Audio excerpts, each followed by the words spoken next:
नमस्कार दोस्तों, मैं आदित्य कुमार।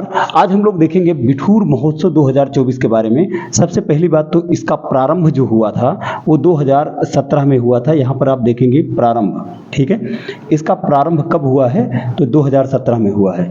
इसका आयोजन जो इस बार 2024 वाला हुआ है, 2024 वाला, उसका आयोजन कहाँ पर हुआ है? बिठूर महोत्सव में। वैसे भी इसका आयोजन हमेशा बिठूर में ही होता है, ठीक है। तो इसके बाद ये 3 दिवसीय महोत्सव रहा है। 3 दिन तक महोत्सव चला है। 10 फरवरी से लेकर के 12 फरवरी तक चला है। 10 तारीख को 10 को चला, फिर 11 को चला और फिर 12 को चला, यानी कि 3 दिवसीय 3 दिन तक चला, ठीक है। इसके बाद हमें समझना है बिठूर इतिहास की दृष्टि से बहुत ही महत्वपूर्ण जगह है।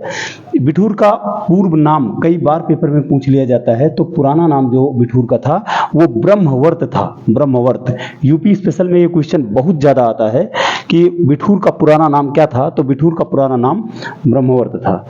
और एक बात को ध्यान रखना है, महर्षि वाल्मीकि का नाम आप लोगों ने सुना होगा, जिन्होंने रामायण की रचना की है।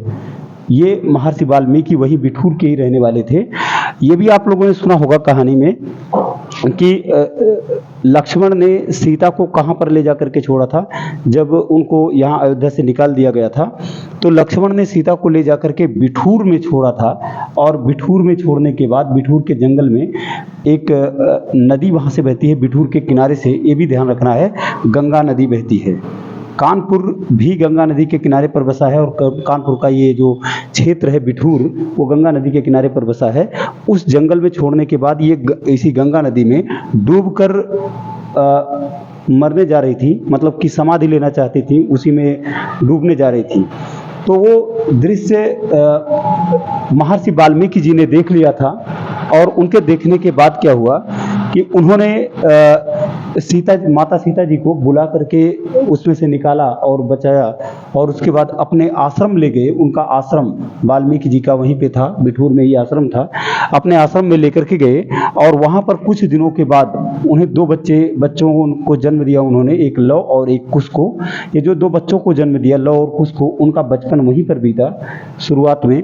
फिर बाद में वो तो अयोध्या आ गए थे, लेकिन इतना समझना है कि शुरुआत उनका जन्म जो हुआ वहीं पे हुआ।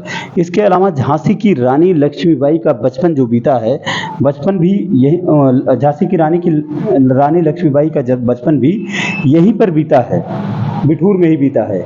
इसके बाद हमें समझना है नाना साहेब जो हैं, ये 1857 की क्रांति का जो नेतृत्व कर रहे थे, उसमें बिठूर का बड़ा योगदान रहा है। वही बिठूर वाले एरिया से ही किए थे।